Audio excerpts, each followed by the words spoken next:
The House Committee on Natural Resource Tourism will come to order. Will the clerk please take attendance? Chair Martin. Here. Representative St. Germain. Here.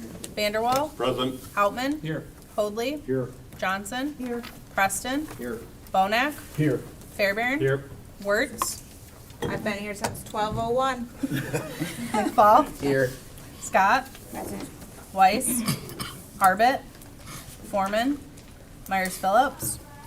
Wooden. Here. Mr. Chair, you do have a quorum. Thank you. And since Rep. Wertz has been here for so long, she had time to review the minutes, and she makes a motion to approve the minutes of our previous meeting. Minutes are approved by unanimous consent. We heard testimony a few weeks ago on House Bill 4427, sponsored by our Vice Chair, St. Germain. We do have a sub before us. Representative, would you like to update us on it? Thank you, Mr. Chair. Substitute H3 makes the following changes. A brown alert is issued when dangerous levels of E. coli are detected only as a result of a discharge of sewage from a combined sewage overflow or sanitary sewer overflow event.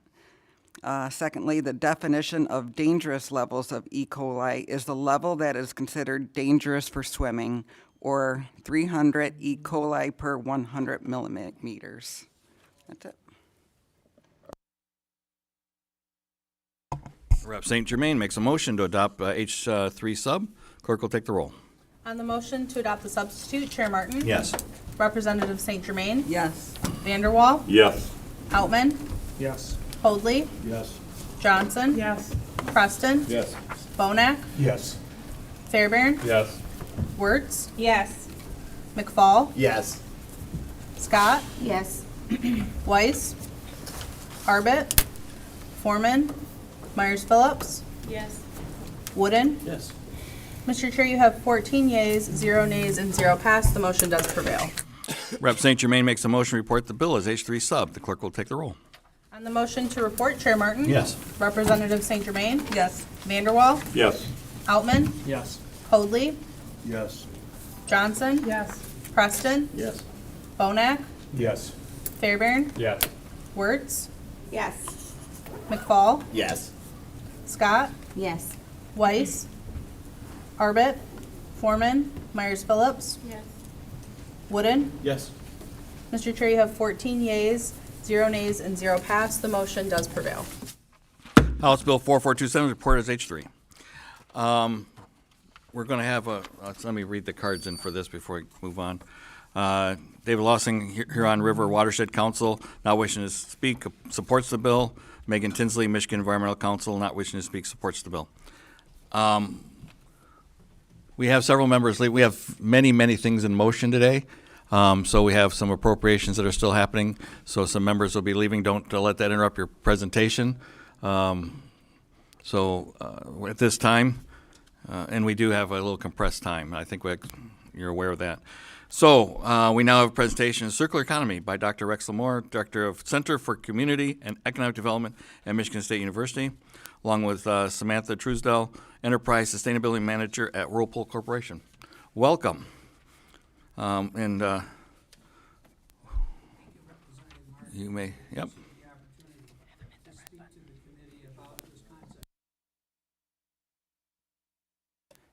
Thank you. And thank you, committee members, for this. And we'll be very brief and hope that this is the beginning of a longer-term conversation about this transition that we are being challenged to make in the state of Michigan, moving from the linear economy to a more circular economy. How many of you are familiar with that term? Yep, thank you. So our current situation is we have an economic system that's based on a take, produce, use, and throw away model. This is the linear economy that we are currently succeeding at in our country, thank God. And under this model, it's estimated that we generate approximately 4.9 pounds per day per person in waste as a result of this model. And so the challenge, of course, is securing the raw materials that we need to make the goods that we rely upon, and then managing those goods once they are introduced into the landfills.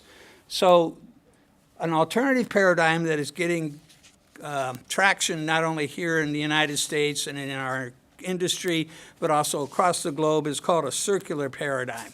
And so we'll talk a little bit about what that is. If we were successful in collecting some of the waste that is currently being generated under our linear model, there are estimates that we would secure approximately $600 million in resources that are now going into landfills and potentially create up to 4,500 jobs in recycling, reuse, and remanufacturing sectors of our economy. So moving from that extraction, production, consumption, and disposal paradigm to a more circular one is an important transition for us and a big challenge for many of our communities and industry. So the basic concept of a circular economy is to design out waste, to make waste something of the past, to keep products and materials in circulation, and in that process regenerate those materials where feasible. And I'm moving quickly, and if any members of the committee, with the chairman's permission, want to ask questions, certainly do that. And advancing a circular economy will help our industry be competitive globally, will help us reduce our cost in relying upon non-renewable resources that are becoming more scarce, help us reduce our health costs associated with exposure to toxic materials and those that might be exposed in our landfills, reduce liability costs to industry through using those materials, and other environmental and energy benefits that are accrued through developing that more circular use. And so let me just quickly run around the circle here with you, and I'll start in the 11 o'clock position.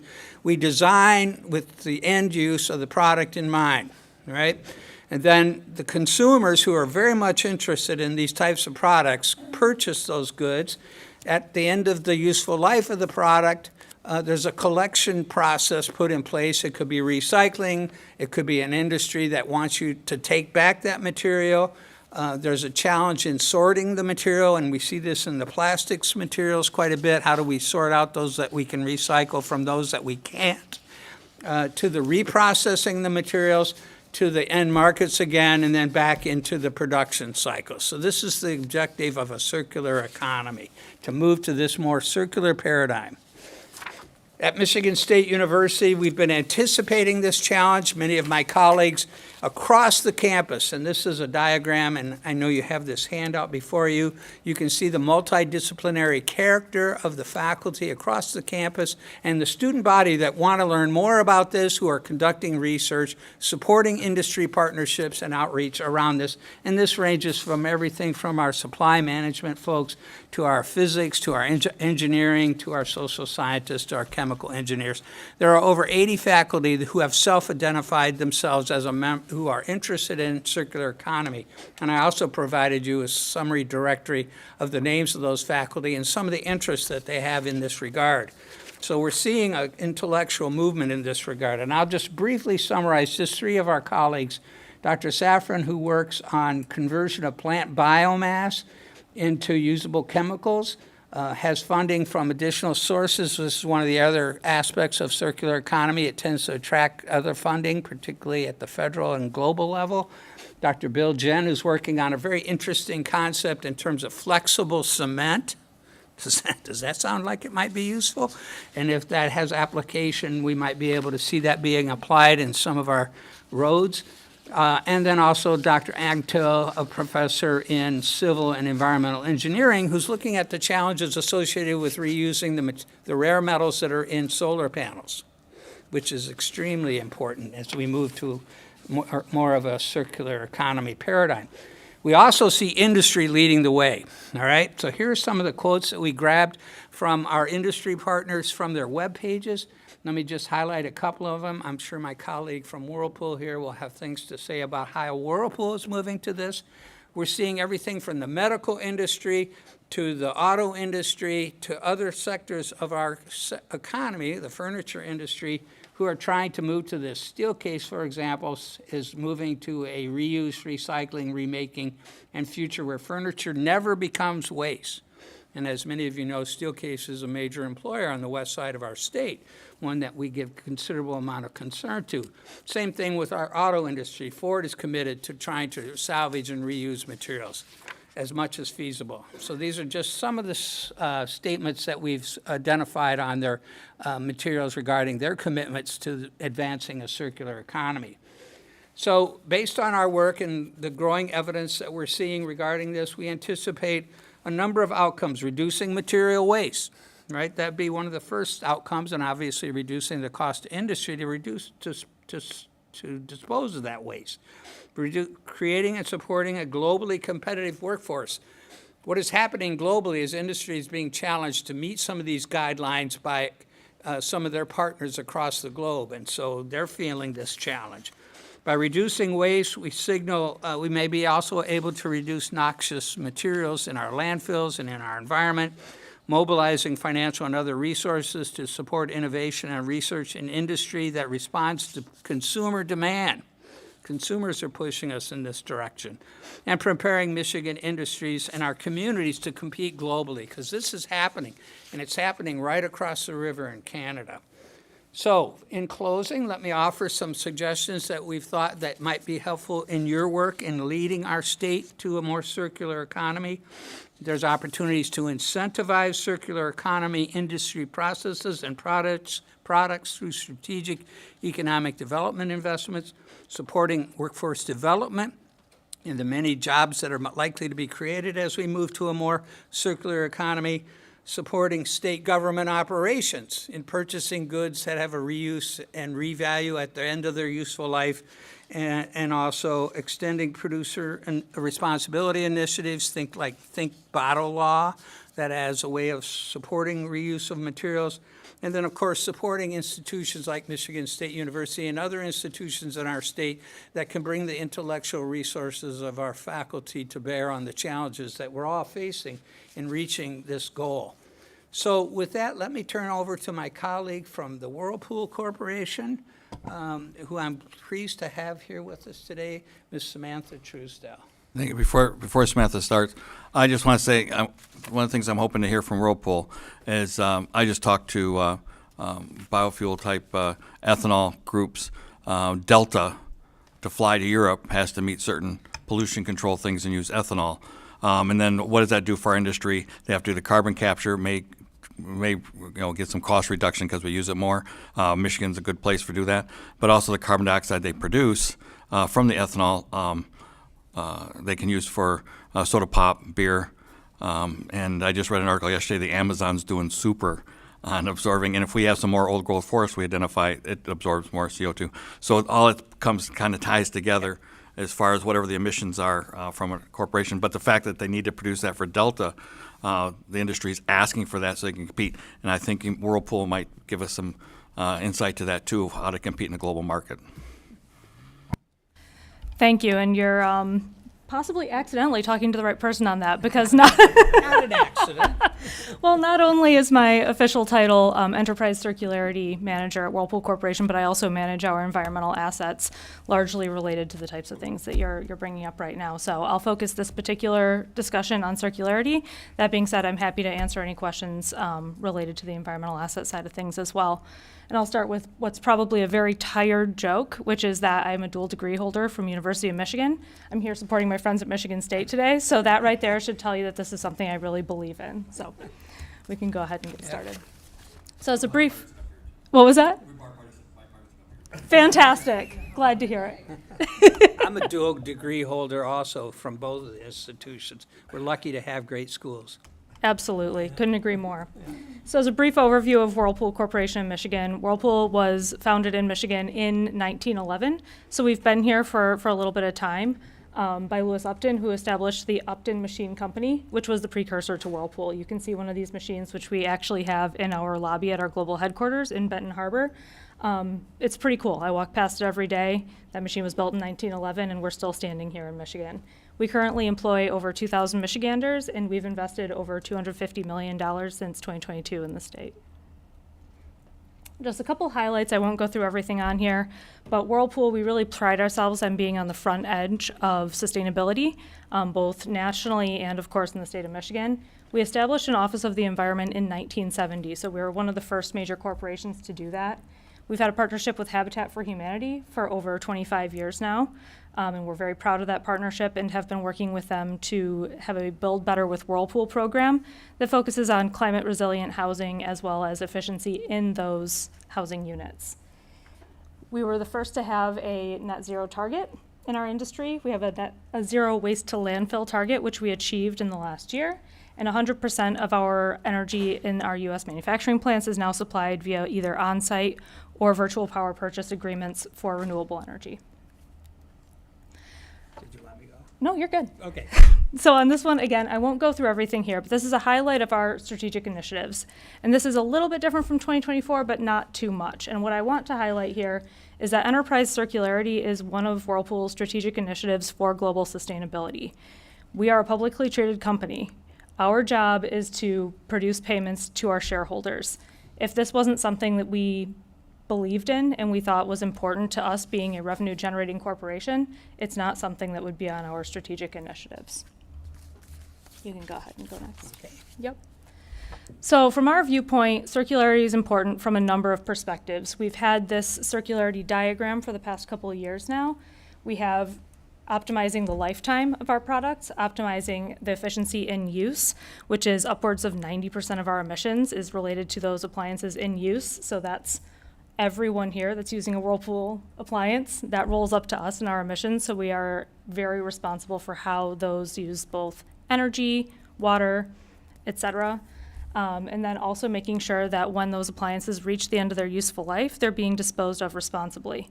And that's something that's from both a responsibility, environmental responsibility for Whirlpool type of standpoint, but also a risk reduction standpoint. Rex mentioned extended producer responsibility. That's something that will come here. It's already here in the packaging space. It already exists in Europe, Latin America, Canada, and when that hits, if precedent is any indicator, it hits fast and it hits hard. So it's really important for us to have access to the types of research and resources and materials that we need to make the right choices to develop circular initiatives for our products in order to stay competitive in a global market. So I promised I would keep it brief, and I did. But with the interest of leaving any open questions related to, I know you brought up environmental assets, things along those lines, please feel free to ask anything along those. Yeah, the thing we've talked about the circular economy before, and I just want to get it out there and get a deep dive more so that it's not a catchphrase type thing. Yes. So the enterprise circularity. Yes. It's not. These are new terminologies and so forth, but you tied it into your revenue stream. Yes. So in your sustainability. And that's what I'm looking for. What's good for the economy for Michigan, so that the supply chain is shortened because you have the resources right there, recycling. Of course, all of our communities, not have to be small, large ones, landfill space that they have to keep within their townships and counties. It becomes a big deal on this. Yeah. So I just want to tie it in more to our economic growth, our plan, so we can attract other manufacturers and other resources, because we know how to do it and we have the supply chain to do it, or whatever it happens to be. But we need to know these types of things. So that's where your research comes in. That's where your expertise on the revenue generation, and that's what we want to know. Do we have questions from our committee? Representative Vanderwall. Thank you, Mr. Chair. Thank you both for being here. Real quick question when it comes to the process of the recycling. How much of the process are we able to do in the States, or how much of it do we have to ship out currently? I'll take a shot at that, and maybe if you have a product that you want to... Absolutely. Our current recycling rate is somewhere around in the municipal waste stream. And I want to make sure we understand there are other waste streams. My particular expertise is in construction and demolition waste, which we don't do a very good job of recycling. Less than 15% of that gets recycled. Most of that just goes right into the landfill. So we're in a fairly low level of recycling in the state right now, 35% approximately at the municipal level, though the state of Michigan is trying to move forward on that with Public Act 115, which I think this committee probably considered, supporting the recycling sector. Again, that's municipal household waste primarily. It's going to be a challenge. Some of the challenges, some of the materials don't recycle. And that's the sad part. People will make the effort to bring the product back, and then there's no end use for it. And that's, again, our team feels that this is some of the challenge that a higher ed institution can help us with. Let's make things that have a reusable capacity and can be recycled, reused. So that's my thoughts on that. Yeah, and I can speak to that from a major home appliance, large, heavy, metal heavy items standpoint, which is significantly different than the municipal waste question. Our appliances are highly recyclable because of that high content of metal, and metal is valuable. So for the most part, those are not ending up in landfills. That being said, so we can estimate that around 90 to 95% of whole appliances reach some sort of a recycling process. Of that, we would say that around 60 to 70% of the raw materials reach an ultimate end use. So that's a fairly high percentage. Where we reach kind of a brick wall, so to speak, and where we really leverage institutions of higher education to help us in this process is identifying, okay, what can we do with that remaining 35, 45% that isn't valuable metal? That's largely, what we would call fluff, or automotive shredder residue would be, the term in the shredder process that this creates. We do have some resources here in the state that do allow for that to be parsed out and that plastic to be pulled out and recompounded. That's very, very rare, and we need more research into what processes we can leverage and utilize to be able to recirculate more of those materials into the supply chain, which will both save resources, save money, and also landfill space. And creates jobs. Also that. Yeah, recycling creates jobs. 90% of the automobiles recycled by weight. We take care of steel. I'd like to mention that I did work in the metal recovery business for a while for security when prices were real high, and Yep. The fluff from when they clean that out, nasty job, nasty Good job. point. So, Yep. Representative Warts. Thank you. What you just mentioned, I met with the auto recyclers group back when I first came in, and one of the concerns they had was regarding batteries in EV vehicles. Are you guys doing anything on that? Because they said at the current point, there's nowhere to recycle those.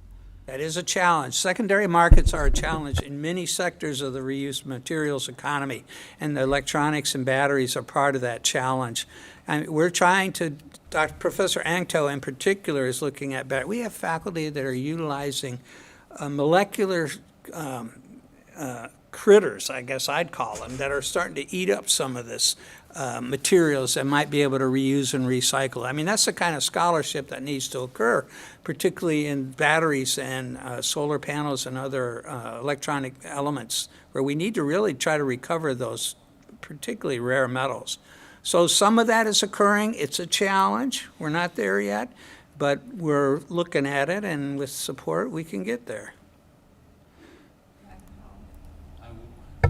I would expect nothing less. Where currently do the batteries go then? Are they just being stored somewhere? What's happening with them? Some of the materials are extracted, like the lead, and then the rest are disposed of to the extent that we can't get other materials out of them. I would It's a good say. question. I would say for the EV industry, Yep. the lithium and cobalt Yep. are very highly. They don't really diminish, so they can be recovered. And there's processes for that. It's not cheap, but also they're used. 40% battery life left in them. They stack them and use them for the backup energy sources and so forth. So there are some uses. It's just not ideal yet. I would mention also in PA 233 that you all support, that the legislature supported, that is these large energy sites, facilities. You had the wisdom to put in there a decommissioning responsibility. So if you build these large solar panel or wind renewable energy systems, you have an ongoing responsibility to take those apart at the end of their useful life. Good thinking. Thank you for doing that, by the way. Now the challenge is, what do we do with that? How do we get those materials out in a cost-effective way and then repurpose them? Anyone else? Very good, great presentation. Thank you for the information. I'd like to also add that 1911 has a great legacy of products, so Yep. it's a good year. Thank you. Thank you, Mr. Chairman. Thank you. Thank you very much. Forward to helping you move forward on this. Okay. Representative Warts moves to excuse absent members. There being no objection, the motion prevailed by unanimous consent. We are planning to meet next week, October 8th. Pay attention to session schedule. There be no further business before the committee. The committee will stand adjourned.